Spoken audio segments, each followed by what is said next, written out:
নমস্কাৰ, মই ডাক্তৰ সৌৰভ।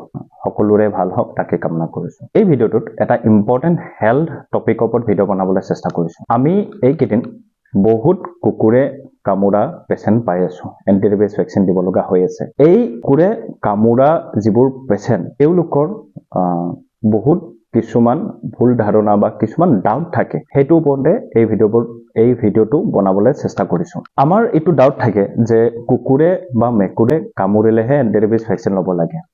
আচুৰিলে লাগে নাই, যদি নখেৰে আচুৰিছে তেতিয়া এণ্টিৰেবিছ ভেকচিন ল'ব লাগে নাই, সেইটো আমাৰ তাত ডাউট থাকে। আপোনালোকে মন কৰিব, কুকুৰে বা মেকুৰীয়ে সঘনাই সিহঁতৰ নখটো চেলেকি থাকে। যিটো ৰেবিছ ভাইৰাছ, সেই ভাইৰাছটো কুকুৰৰ বা মেকুৰীৰ লেলিটিত থাকে, চেলাইভাত থাকে। যেতিয়া চেলেকি দিয়ে তেতিয়া নখলে সেই ভাইৰাছটো যাব পাৰে আৰু আচৰিলে সেই ভাইৰাছটো আপোনাৰ শৰীৰত আহিব পাৰে। সেইকাৰণে কুকুৰে কামুৰিলেও লেলিটিৰ দ্বাৰা সেই ভাইৰাছটো আহিব পাৰে, আচৰিলে সেই ভাইৰাছটো আপোনাৰ দেহত আহিব পাৰে। সেইকাৰণে আচৰিলে বা কামুৰিলে বা চেলেকিলে, যদি আপোনাৰ তাত অলৰেডি কিবা এটা কাট ইঞ্জুৰি আছে, কিবা এটা কাটি আছে, কিবা তাৰ পৰা অলৰেডি নুশুকোৱা এটা ঘাঁ আছে, তাত যদি চেলেকি দিয়ে কুকুৰটো বা মেকুৰীয়ে, তেতিয়াও এণ্টিৰেবিছ ভেকচিন আপুনি ল'ব লাগে।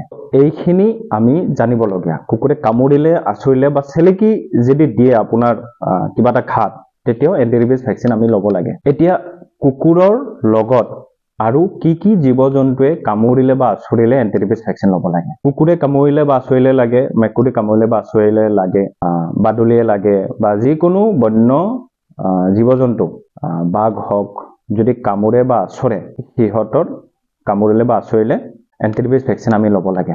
কিন্তু এতিয়া মানুহে কামুৰিলে এণ্টিৰেবিছ ভেকচিন ল'ব লাগে নাই, সেইটো আমাৰ তাত ডাউট থাকে। যিজন মানুহে আপোনাক কামুৰিছে তেওঁৰ চ'ৰ্চটো নাজানে, তেওঁক ৰিচেণ্টলি কুকুৰে কামুৰিছে নেকি নাজানে, তেওঁৰ ৰেবিছৰ কিবা লক্ষণ আছে নেকি নাজানে, তেতিয়া আপুনি এণ্টিৰেবিছ ভেকচিন ল'ব লাগে। যদি সেইজন মানুহ আপোনাৰ চিনাকি হয় বা আপুনি ভালকৈ জানে, তেনেকুৱা একো ঘটনা হোৱা নাই, তেতিয়া এণ্টিৰেবিছ ভেকচিন নল'লেও হৈ যায় মানুহে কামুৰিলে। কাৰণ মানুহৰ পৰা মানুহলৈ ৰেবিছটো ইমান বিয়পি নাযায়। যদি যিজন মানুহে আপোনাক কামুৰিছে তেওঁৰ ৰিচেণ্টলি কুকুৰে কামুৰিছে আৰু ৰেবিছৰ লক্ষণ আছে, তেতিয়া আপোনাৰ তাত সেই ভাইৰাছটো আহিব পাৰে। তেতিয়া আপুনি এণ্টিৰেবিছ ভেকচিন ল'ব লাগে। বা আপুনি নাজানে সেইটো তেওঁৰ লগত হৈছে নহৈছে, তেতিয়া এণ্টিৰেবিছ ভেকচিন আপুনি ল'ব লাগিব। আৰু যিকোনো বন্য প্ৰাণীয়ে আপোনাক কামুৰিলে এণ্টিৰেবিছ ভেকচিন আপুনি ল'ব লাগে। নিগনি কামুৰিলে এণ্টিৰেবিছ ভেকচিন ল'ব নালাগে। বা যিকোনো সৰু জীৱ জন্তু, শহাপহুৱে কামুৰিলে নালাগে, পঁইতাচোৰা কামুৰিলে নালাগে, এণ্টিৰেবিছ ভেকচিন ল'ব নালাগে। TT বেজি ল'লেই হৈ যায়।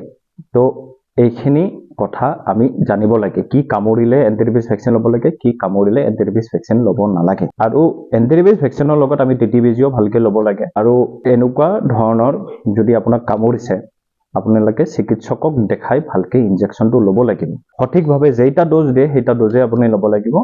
আৰু আগতে যদি আপুনি ভেকচিনটো লৈছে, আকৌ আপোনাৰ এইটো কুকুৰে কামুৰিছে, তেতিয়া ফুল ড'জ নল'লে হৈ যায়, বুষ্টাৰ ড'জ থাকে, 2টা ড'জ ল'লে হৈ যায়। সেইখিনি আপোনালোকে চিকিৎসকক দেখাই উপযুক্ত পৰামৰ্শ ল'ব পাৰিব।